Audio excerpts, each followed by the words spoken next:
Thomas Hayes sat in the vinyl booth of Rosewood Diner, his silver hair catching the late morning, sunlight streaming through the large windows.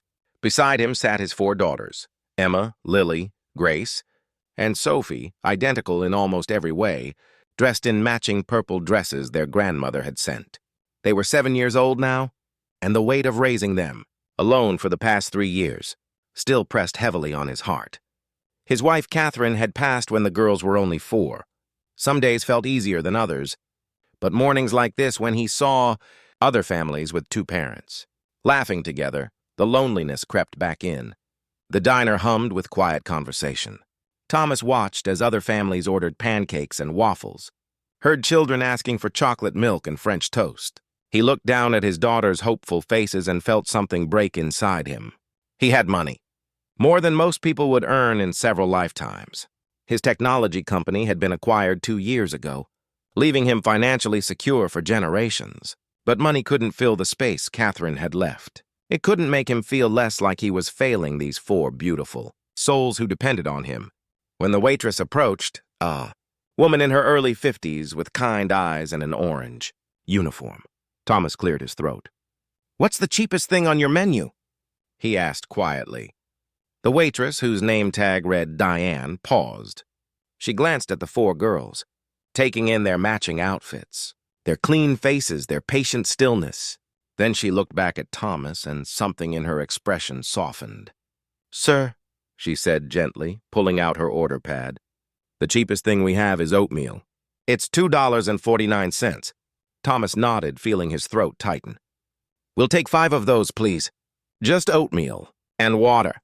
Diane didn't move. She stood there for a long moment, and Thomas couldn't bring himself to meet her eyes. "Girls," Diane said warmly, crouching down to their eye level, "do you like pancakes?" 4 blonde heads nodded enthusiastically. "How about scrambled eggs? Crispy bacon?" More nodding. Thomas started to interrupt, to explain that oatmeal would be fine, but Diane raised her hand gently. "Sir, may I speak with you for just a moment?" She gestured toward the counter. Thomas hesitated, then asked the girls to stay put. He followed Diane a few feet away. "I know what you're doing," she said quietly, her voice carrying no judgment. "And I want you to know, you're not the first father I've seen trying to stretch every dollar for his children." Thomas felt his eyes burning. "It's not about the money," he said, surprised by his own honesty. "I can afford anything on this menu. I don't know how to do this anymore. Every decision feels wrong. Every meal, every bedtime, every morning when they ask where Mommy is. I thought if we kept things simple, maybe I'd stop feeling like such a failure." Diane's expression melted into understanding. She placed a gentle hand on his arm. "You're here," she said simply. "You showed up. You brought your daughters out for breakfast instead of hiding at home. Do you know how much that matters?" Thomas shook his head, unable to speak. "My husband died 12 years ago," Diane continued. "I raised 2 boys alone, and there were days I fed them cereal for dinner because I couldn't figure out anything else. Days I sat in my car and cried before going inside. But I showed up, just like you're doing right now." She squeezed his arm once, then released it. "Those girls are going to get pancakes, eggs, bacon, orange juice, and anything else they want. And it's on me today. Not because you can't afford it, but because I remember what it felt like to believe I couldn't do anything right. And I wish someone had told me, then what I'm telling you now, you're doing better than you think." Thomas tried to protest, but Diane was already walking back to the table, her order pad ready. "All right, ladies," she announced cheerfully. "Let's talk about the important stuff. Chocolate chip pancakes or blueberry?" The girls erupted into excited chatter. Emma wanted chocolate chip. Lily wanted blueberry. Grace couldn't decide. Sophie asked if she could have both. Diane wrote it all down with exaggerated seriousness, making them giggle. Thomas returned to the booth, watching this stranger show his daughters more warmth than he'd managed to give them in weeks. The food arrived 20 minutes later, mountains of it. Pancakes stacked high, scrambled eggs fluffy and steaming, bacon perfectly crisp, orange juice in tall glasses with straws. Diane had even brought out a small bowl of whipped cream and a dish of strawberries. "For the princesses," she said with a wink. As the girls ate, their faces bright with joy, Diane stopped by the table again. "You're doing a beautiful job with them," she said to Thomas. I can see it in how polite they are, how they wait their turn to talk, how they said thank you without being prompted. Thomas felt something crack open inside his chest. Their mother taught them that, he said. I've just been trying not to ruin what she built. You're not ruining anything, Diane replied. You're continuing it. That's what love looks like when someone is gone. We keep carrying forward what they started. She refilled his coffee without asking, then moved to another table. Thomas watched his daughters eat, really watched them for the first time in weeks. Emma carefully cutting her pancakes into perfect squares. Lily trading bites with Grace. Sophie sneaking bacon to share with her sisters. They were happy. Despite everything they'd lost, despite his own grief and uncertainty, they were happy.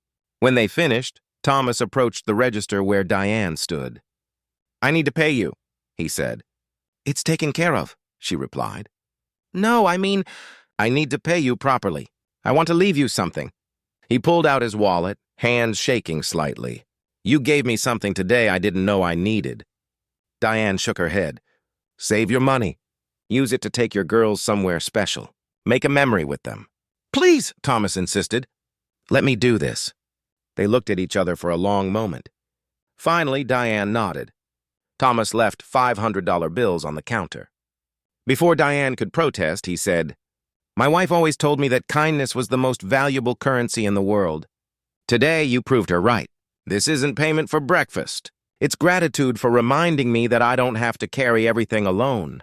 Diane's eyes filled with tears. Your wife was right, she whispered, and she'd be so proud of the father you've become.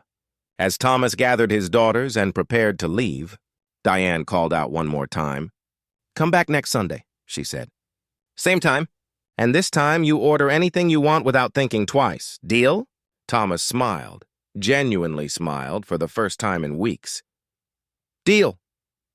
Walking to the car with his daughters chattering around him, Thomas felt something shift. The grief was still there. The uncertainty remained. But underneath it all, he felt something else emerging. Hope. Emma tugged his hand. Daddy, that was the best breakfast ever. Can we come back next week? Lily asked. Please? Grace and Sophie chimed in together. Thomas looked back at the diner where Diane stood at the window, waving. He waved back. Yes, he told his daughters. We'll come back. Every Sunday if you'd like, and they did. Week after week, Thomas and his girls returned to Rosewood Diner. Diane became more than their waitress. She became their friend. She listened to the girls' stories about school. She offered Thomas quiet wisdom during difficult moments. She reminded him again and again that showing up was enough. Years later, when the girls were grown, they would still return to that diner. They would still order pancakes and remember the morning when a kind waitress showed their father that strength wasn't about having all the answers. It was about being present, even when everything felt impossible. And Thomas would forever be grateful for the day he asked for the cheapest thing on the menu and received something priceless instead. The reminder that none of us have to face life's hardest moments alone.